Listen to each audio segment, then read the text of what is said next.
Hi, welcome to the new section of the course, Configuring XMPP. Then look at configuring DNS for XMPP, and lastly see how to configure the Pigeon client. So let's begin with the first video titled Installing ejabberd. In this video, we will install ejabberd and restrict access to the authentication script, and finally set up the ejabberd.cfg and restart the service. Currently, there are a number of open source XMPP Jabber server projects available with their own individual strengths and weaknesses. For this video, we're going to look at ejabberd, which is an extremely powerful and flexible option that has great online documentation. The code for ejabberd is written in Erlang, which is a language created for writing distributed, fault-tolerant code. While we will not be taking advantage of the native clustering of ejabberd, it does exist for future expansion. Now let's see how to do it. Install ejabberd through sudo apt get installed ejabberd.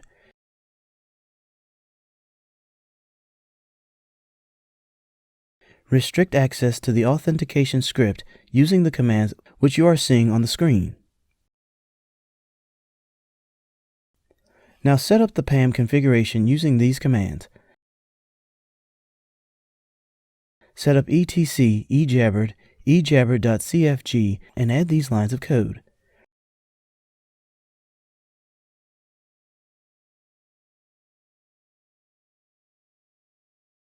Restart service using service ejabberd restart.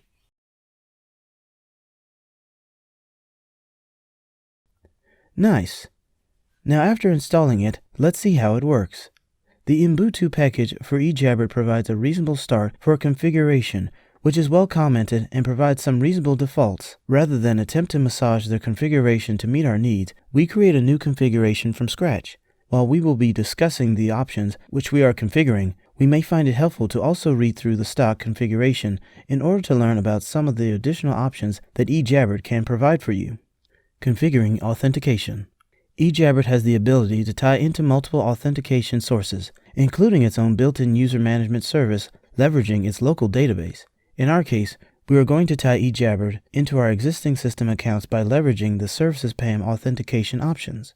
In order to leverage PAM, there are a few steps that we need to take. The first is to restrict access to the EPAM helper script that actually performs the authentication attempts. This script is located in var, lib, ejabberd, priv, bin, EPAM in the stock source-based install, but it has been moved to usr, lib, ejabberd, priv, bin, EPAM instead in Ubuntu.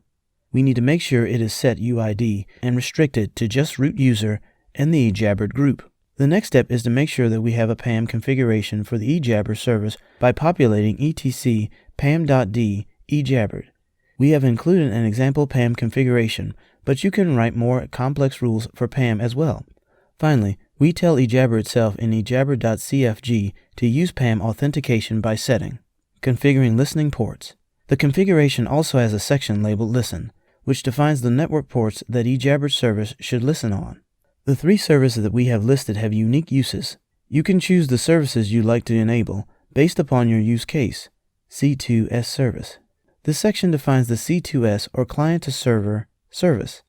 This is the network port that allows users to connect to your XMPP service. You'll need to make sure that this port is accessible from outside of your network if you want it to be able to connect while you're remote. You've configured the service to require start TLS and using the TLS cert and key stored in etc ejabberd ejabberd.pem. One item of note here is that ejabberd requires that your key, cert, and intermediates all be stored within the same file rather than split into separate files.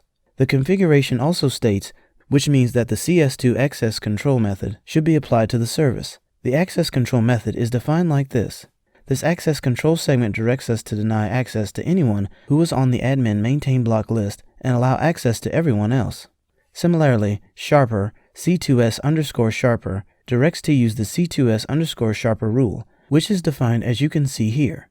This rule allows admin users to send traffic at an unlimited rate, while restricting users to the normal rate, which is defined as 1000 bytes per second. Sharper, normal, max rate, 1000.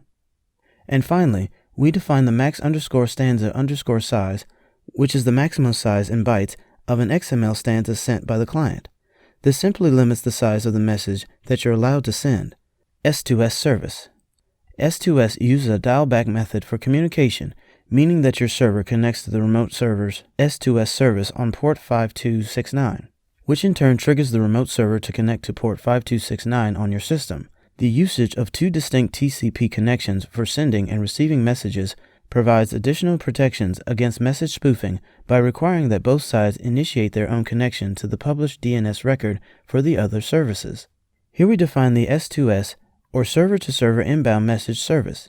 This service handles receiving messages from other XMPP domains. It allows users for your server to communicate with users of a different XMPP server. The configuration for the S2S inbound service is a lot simpler since there's no real user setting of any sort. There's just a sharper defined and a larger max_stanza_size. The sharper is used for the S2S service is the S2S_sharper that maps to the fast sharper with a rate of 50,000 bytes per second. Sharper, fast, max rate 50,000. The reason for the faster limit here is that it keeps track of all server-to-server communication. This means a higher overhead per message, as well as the potential for multiple people communicating if the two servers are popular and have a number of people talking to each other. Port 5269 for the S2S server will definitely need to be accessible externally. If you do not allow the port to be accessed externally, no server-to-server messages will function. HTTP service. Port 5280 contains the HTTP service, which provides a number of pieces of functionality. HTTP_bind. This enables the HTTP bind functionality defined by XEP0206 XMPP over POSH. HTTP_poll. This enables the HTTP polling interfaces defined by XEP0025 Jabber HTTP polling. Web_admin. This service opens up a web-based admin service for your local admin users. Here's the highlighted command for it. With the exception of the web admin interface, the HTTP server component of ejabberd is used as a method to access the XMPP service over the HTTP protocol rather than serving content like a traditional web server. Specifically, it implements APIs that may be used for fully web-based XMPP clients. Opening port 5280 to the world is optional, based upon if you want to leverage any of the preceding features from outside of your network. Access control. The biggest item to look at in the access control section is the definition of the admin user. Here is where we define one or more users to be site admins. This allows them to do things like send out broadcast messages, control chat rooms, and other things. Note that it does not define the user itself. Rather, it just allows any user defined by the Jabber ID, JID, to be part of the admin group. The user itself, in our case, is defined by its existence as a local user account, so you want to make sure that your admin user is an actual system user as well. We also restrict access to the configuration and announce services to just the admin group in order to prevent other users from reconfiguring the service or sending broadcast messages. Modules. The last major piece is the modules load list, which defines what optional pieces of functionality we want to enable. Here's the highlighted code for it. We are only going to look at a couple of bigger modules here, but the rest are defined within the ejabberd installation and operations guide. Mode_mute. Mode_mute implements the multi-user chat functionality defined by XEP0045, although you may know them as chat rooms. We define a virtual hostname for the mute service, which in this case would be conference.example.com, defined as conference.athost@, in order to support servers hosting multiple domains. We also define which access control group is able to create, mute_create, manage, mute_admin, or join chat rooms, mute. The access control settings limit to local users, admin users, and all users respectively. Mod_roster. Mod_roster enables the creation of buddy groups within your chat client. This is necessary for your building a chat system, but perhaps less important if you're just using ejabberd as a general XML message passage system. Mode_announce. Mod_announce allows users on the correct access control group to send broadcast messages to all logged in users. This may be a useful feature for a small server full of trusted users, or is a potential for abuse for larger servers if it is available to more than just admins. Great! In this video, we installed ejabberd.